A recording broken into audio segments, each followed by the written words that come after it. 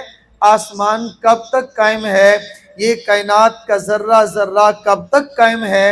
جب تک اللہ جل جلالہ کا ذکر کرنے والے اس دنیا کے اندر موجود ہیں۔ نبی کریم صلی اللہ تعالیٰ علیہ وسلم کا ارشاد ہے، لا تقوم الساعہ، اس وقت تک قیامت قائم نہیں ہوگی جب تک زمین پر اللہ اللہ کرنے والے موجود ہوں گے۔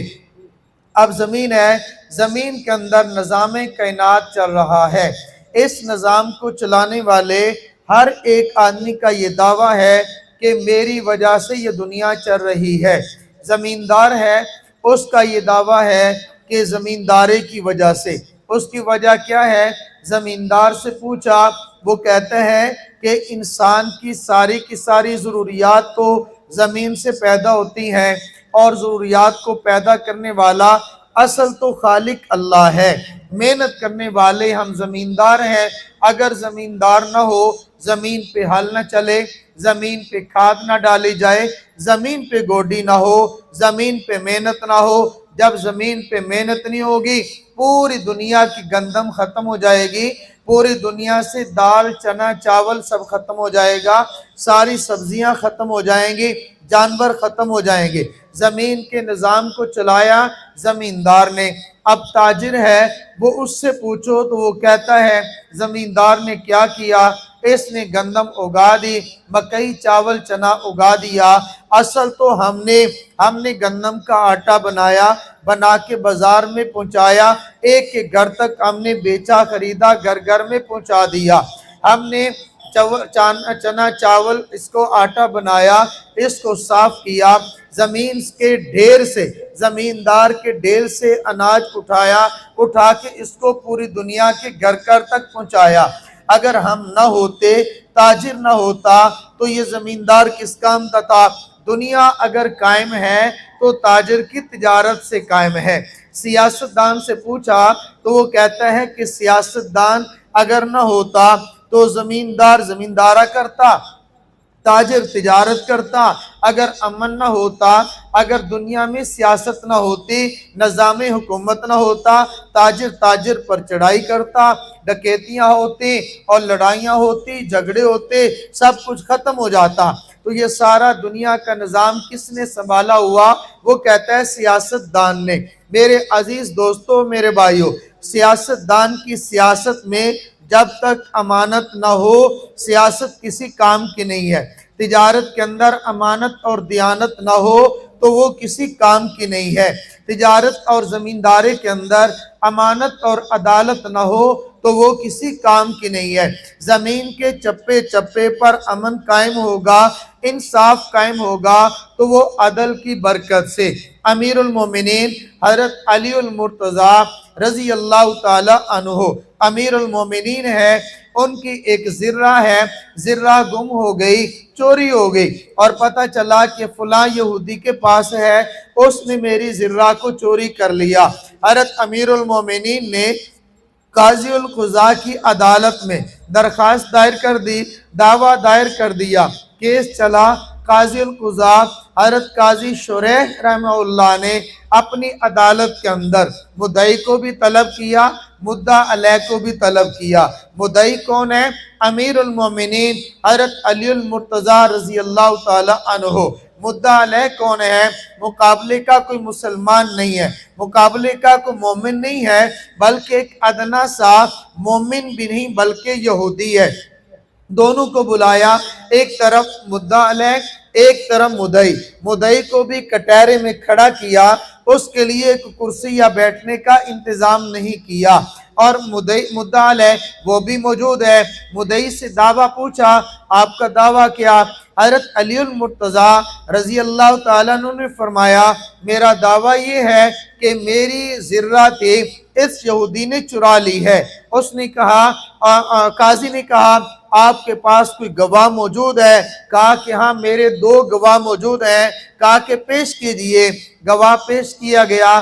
ایک گواہ حضرت امیر المومنین کا بیٹا حضرت حسن رضی اللہ تعالی عنہ ہے اور دوسرا گواہ ان کا غلام ہے۔ فرمایا کہ بیٹے کی گواہی باپ کے حق میں عدالت قبول نہیں کرتے اور غلام کی گواہی ہے تو وہ آقا کے حق میں ہوگی، ہم دونوں گواہیوں کو آپ کے حق میں قبول نہیں کرتے۔ جب دونوں گواہیاں ختم ہو گئی، حضرت علی المرتضیٰ کا دعویٰ ختم ہوا تو فیصلہ اس یہودی کے حق میں ہوا۔ ہم یہ فیصلہ کرتے ہیں کہ یہ ذرہ جو ہے اس یہودی کی ہے۔ یہودی نے اسی عدالت میں کھڑے ہو کر اشہد اللہ الہ الا اللہ و اشہد ان محمد رسول اللہ کلمہ کا اعلان کیا اور اس نے کہا جس مذہب کے اندر عدالت اتنی ہو کہ جس کے اندر مدعی مدعا علیہ برابر ہو، کافر مسلمان برابر ہو، امیر المومنین بھی کٹہرے کے اندر ہو، وہ اسلام کیسا ہوگا؟ اسلام قبول کیا۔ اسلام قبول کرنے کے بعد وہ ایمان لے آیا۔ حضرت نبی کریم صلی اللہ تعالیٰ علیہ وسلم کے خلیفہ ثانی حضرت امیر المومنین فاروق اعظم رضی اللہ تعالیٰ عنہ کا دور ہے اور ایک عیسائی ہے، عیسائی بادشاہ روم کا تھا تو وہ مسلمان ہوا، اس نے کلمہ پڑھ لیا۔ مسلمان ہونے کے بعد وہ بیت اللہ میں آیا، اس نے طواف کر رہا تھا۔ دوران طواف اس نے لنگی باندھ رکھی تھی یا چادر باندھ رکھی تھی، اس کی چادر پر ایک عام مسلمان کا پاؤں آیا اور اس کی وجہ سے اس کی لنگی کھل گئی۔ جب لنگی کھل گئی تو اس کو بہت غصہ آیا، اس نے غصے کے اندر آ کر اس آدمی کو ایک مکہ مارا، اس کو ایک تکلیف ہوئی۔ اب اس مسلمان شخص نے جو دیہات کا ایک رہنے والا تھا، حضرت امیر المومنین کی عدالت کے اندر اپنا کیس دائر کیا۔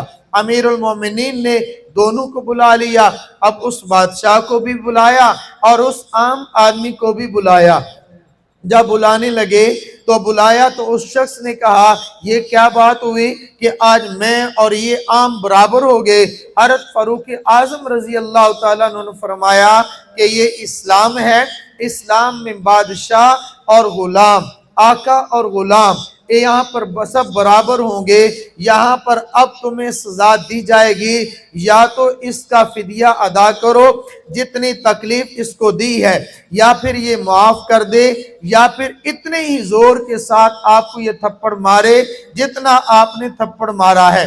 عرض کرنے کا مقصد یہ ہے کہ عدالت اور انصاف اگر تجارت کے اندر ہوگی تو اس کی وجہ سے دیانت اور امانت، خلاصہ یہ تجارت ہے لیکن تجارت کی روح اس کی امانت اور دیانت ہے، سیاست ہے سیاست کی روح اس کی امانت اور دیانت ہے، زمیندارہ ہے تو زمیندارے کی روح اس کی امانت اور دیانت ہے۔ امانت اور دیانت کیا چیز ہے میں اس کی تفصیل میں نہیں جاتا، لیکن اتنا یہ عرض کرتا ہوں بعض کا تو ہوتا یہ ہے کہ بظاہر لوگ کام کرنے والے وہ سمجھ رہے ہوتے ہیں کہ نظام کائنات ہم نے چلایا ہوا ہے، ہماری وجہ سے چل رہا، لیکن حقیقت یہ ہے کہ سیاستدان کی سیاست سے نہیں، تجارت کی تاجر سے نہیں، اور زمیندار کے زمیندارے سے نہیں، بلکہ بعض وہ لوگ ایسے ہوتے ہیں جو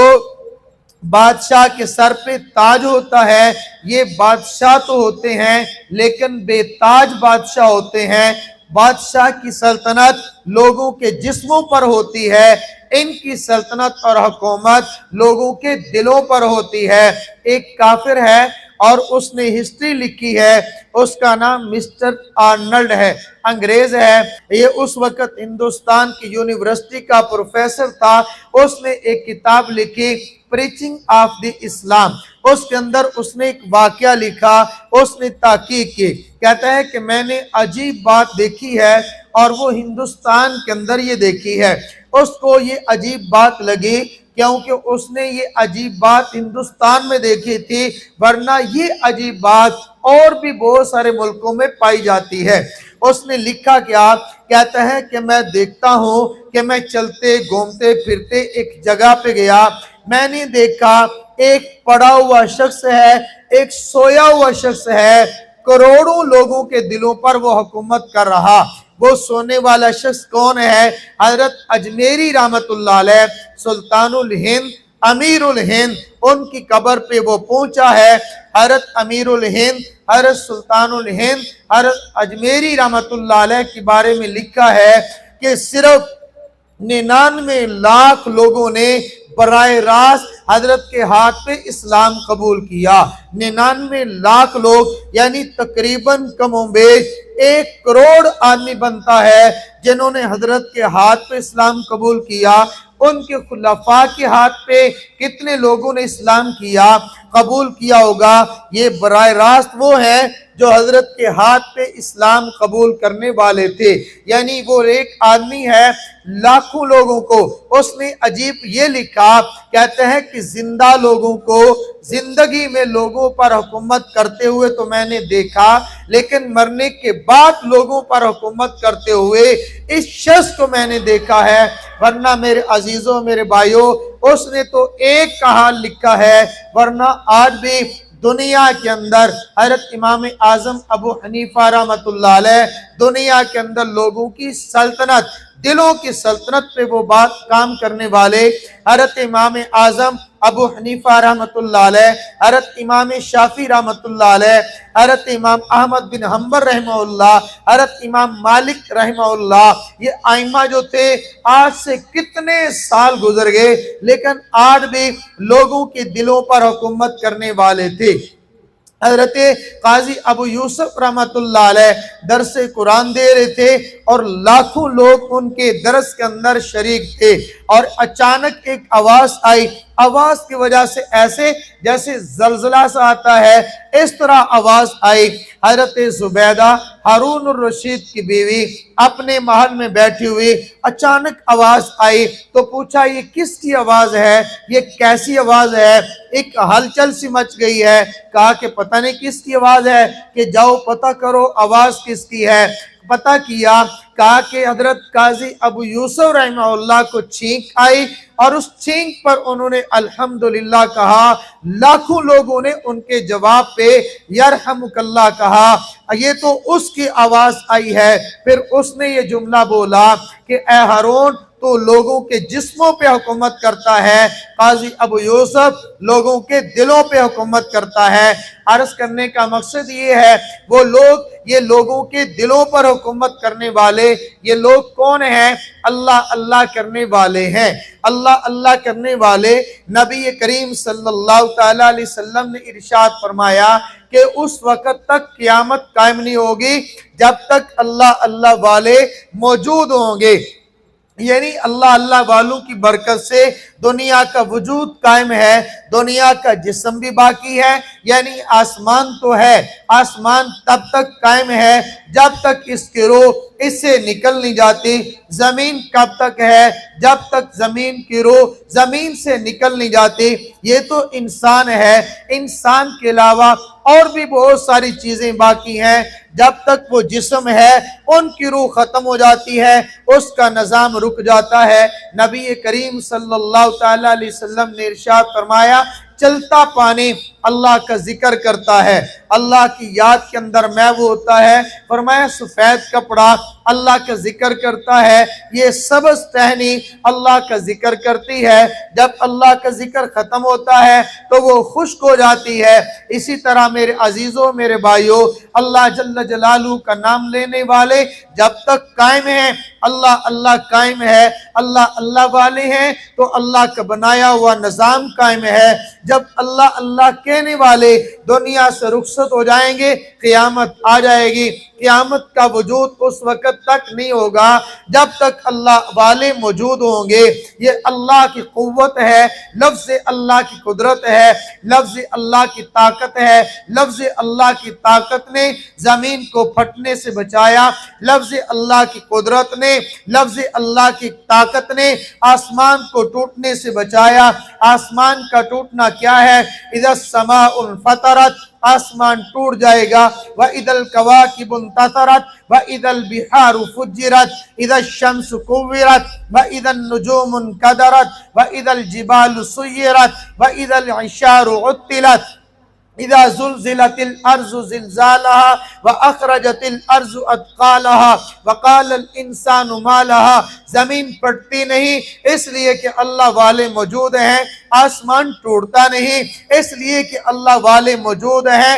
یہ پہاڑ پتھر بن کے یہ چھوٹے چھوٹے گالوں کی طرح اڑتے نہیں اس لیے کہ اللہ والے موجود ہیں۔ اللہ اللہ کر رہے، ایک اللہ والے کی برکت سے زمین نہیں پھٹتی۔ اس وقت تک تو ہزاروں لوگ اللہ اللہ والے موجود ہیں۔ ایک لفظ اللہ کے نام کی کتنی قوت اور کتنا وزن ہوگا۔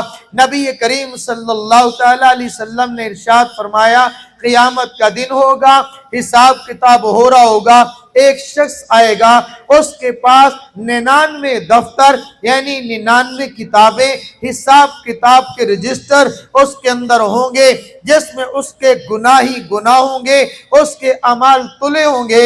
وہ بہت پریشان ہوگا، 99 دفتر گناہوں کے اس کے پاس موجود ہیں، اب میرا کیا بنے گا؟ میرا اللہ اس کی بخشش کا فیصلہ فرمائیں گے۔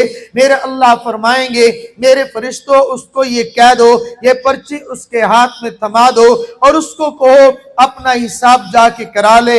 اس کے ہاتھ میں وہ پرچی آئے گی، کہا جائے گا کہ آپ اپنا حساب کرائیں، یہ پرچی اپنے ساتھ لے جائیں۔ وہ دل میں سوچے گا یہ پرچی میں کیا ہے، اس کا کتنا وزن ہوگا۔ میرے 99 دفتر بدعمالیوں کے، 99 دفتر گناہوں کے، ایک یہ کیا کر لے گی؟ فرمایا پھر اس کے اندر اس کو دفتر اس کو میزان تلے گا، اس کا ترازو کے اندر 99 دفتر گناہوں کے ایک طرف رکھا جائے گا اور ایک وہ پرچی سی جو ہوگی اس کو دوسرے ترازو میں رکھا جائے گا، ترازو کے دوسرے پلڑے میں رکھا جائے گا۔ وہ پلڑا جھک جائے گا، اس پلڑے کے اندر جو جھکے گا اس پرچی میں لکھا کیا ہوگا؟ لا الہ الا اللہ، لا الہ الا اللہ۔ اللہ کے نام کی کتنا وزن ہوگا، اللہ کے نام کی کتنی طاقت ہوگی۔ میرے عزیز دوستو، بعض لوگ ایسے بھی گزرے، اللہ والے ایسے گزرے، ان پر ایک وقت آیا، ان پر ایسا حال گزرا۔ حضرت قاری طیب سے رحمت اللہ علیہ نے ایک واقعہ نقل کیا ہے، فرمایا کہ حضرت بایزید بستامی رحمت اللہ علیہ اللہ والے تھے، بہت بڑے اللہ والے تھے۔ فرمایا کہ ایک دفعہ ان کی زبان سے ایک جملہ نکلا اور اب وہ حالت جذب میں ہوئے، حالت جذب کے اندر آ کر مجذوبیت کی کیفیت میں آگے ایک جملہ ان کی زبان سے نکلا۔ جب ان کو صحیح حال ہوا، ان کی مریدین نے کہا، حضرت عجیب آپ نے آج جملہ کہا، ہمارے لحاظ سے وہ جملہ کفر ہے جو آپ کی زبان سے نکلا۔ حضرت نے فرمایا، ارے میں نے جملہ کفر بولا، آپ نے مجھے سزا کیوں نہ دی؟ آپ نے مجھے کوڑے کیوں نہ مارے؟ آپ نے مجھے مارا کیوں نہیں؟ حضرت ہم تو سمجھے نہیں، ہم نے کہا کہ شاید کوئی مفہوم اور ہوگا۔ فرمایا اگر آئندہ میری زبان سے جملہ کفر نکلے تو آپ نے مجھے سزا دینی ہے، آپ نے مجھے کوڑے مارنے ہیں، آپ مجھے سزا دیں۔ کچھ عرصے کے بعد وہی کیفیت طاری ہوئی، وہی حال طاری ہوا، وہی جملہ زبان سے نکلا۔ اب مریدین کو شیخ کا حکم بھی ہے، انہوں نے کوڑے برسانا جیسے شروع کیے۔ اب اللہ کی طرف سے کیا ہوا؟ حضرت کی کرامت سمجھیے، اللہ کی قدرت۔ وہ کوڑا مارتے ان کو ہیں، لگتا اپنے جسم پہ ہے، ان کے جسم پہ اثر نہیں ہو رہا، اپنے جسم لہولہان ہو رہے، تھک گئے، ہار گئے، اس کے بعد لیٹ گئے۔ بے ہوش ہو گئے، تھوڑی دیر کے بعد ہوش آیا، اتنے میں حضرت بھی اپنی اصل حالت میں ہوئے، حالت کیفیت جب بدلی، فرمایا بھی کیا ہوا؟ دیکھا لوگ گرے پڑے ہیں، فرمایا لوگوں نے عرض کیا حضرت آپ نے فرمایا تھا اگر جملہ کفر میری زبان سے نکلے آپ نے مجھے کوڑے برسانے ہیں، ہم نے برسا رہے تھے، ہماری آج یہ حالت ہو گئی، یہ کیفیت ہو گئی۔ حضرت نے فرمایا اچھا بتائیے تو صحیح وہ جملہ کون سا ہے، میں نے کیا کہہ دیا تھا؟ حضرت آپ نے فرمایا ملکی اعظم من الملک اللہ، میرا ملک بڑا ہے اللہ کے ملک سے، میرا ملک بڑا ہے اللہ کے ملک سے، آپ مخلوق ہیں، آپ کا ملک کیسے بڑا ہوا؟ میرے اللہ کا ملک ہے، وہ اللہ بڑا ہے، اللہ کا ملک بڑا ہے۔ فرمانے لگے میرے ایک سوال کا جواب دو، بتاؤ تو صحیح اللہ کا ملک کیا ہے؟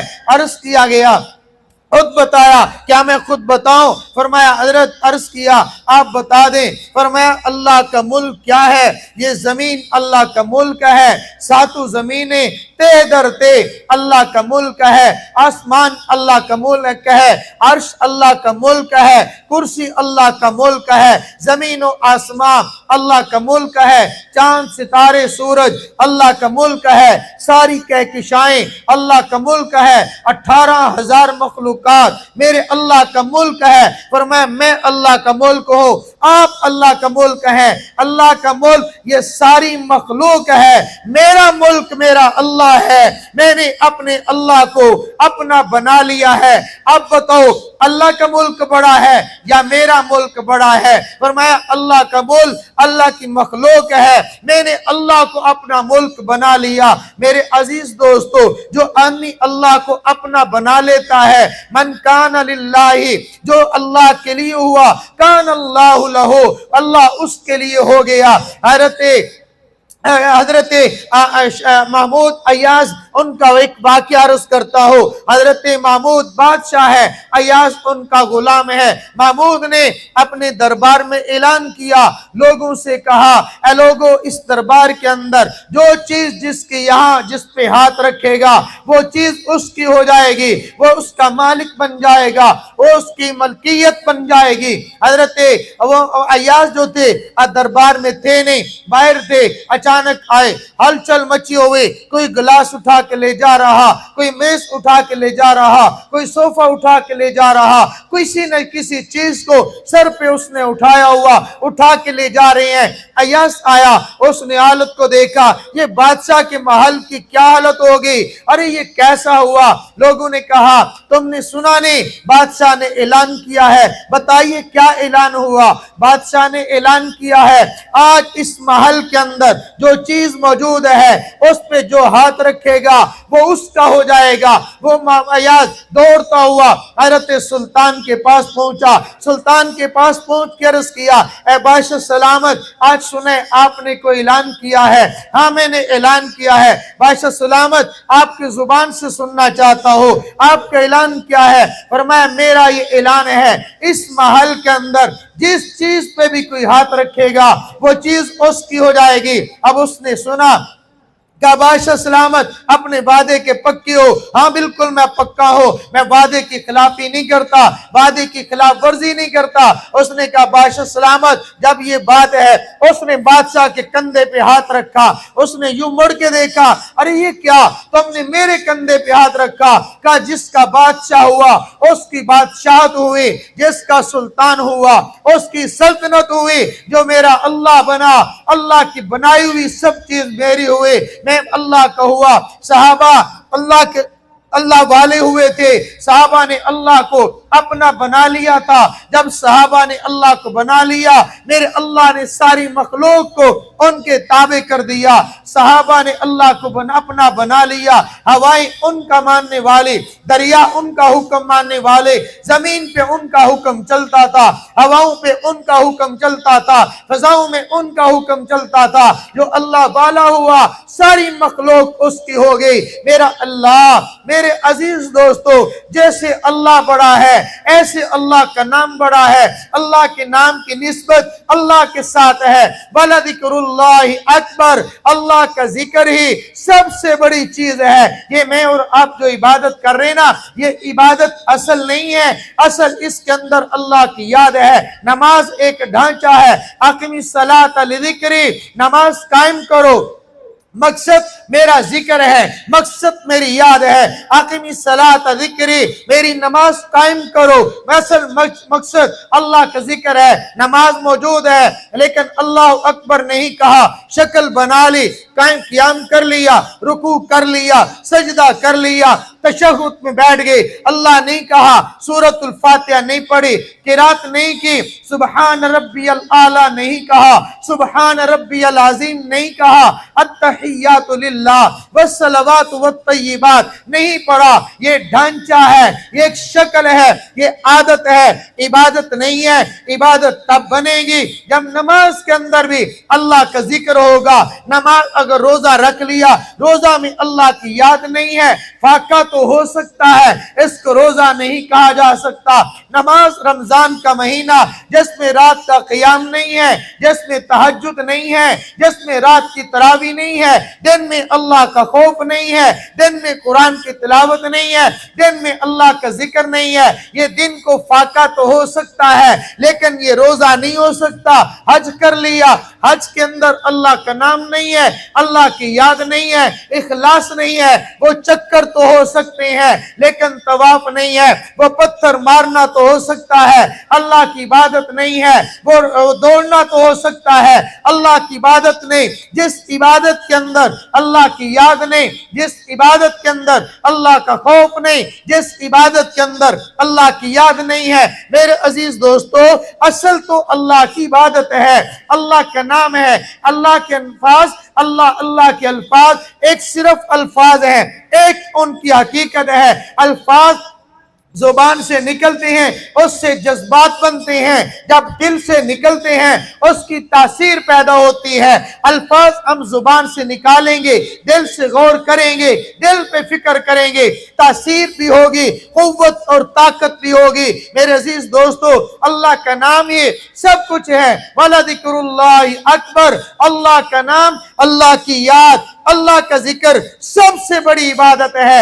اصل حقیقت یہی ہے، باقی تو ڈھانچہ ہے۔ ہر عبادت اس کی اصل روح اللہ کی یاد ہے، اللہ کا ذکر ہے، اللہ کا نام ہے۔ میرا اللہ مجھے بھی آپ کو بھی اپنے نام کی توفیق عطا فرمائے۔ وآخر دعوانا ان الحمد للہ رب العالمین۔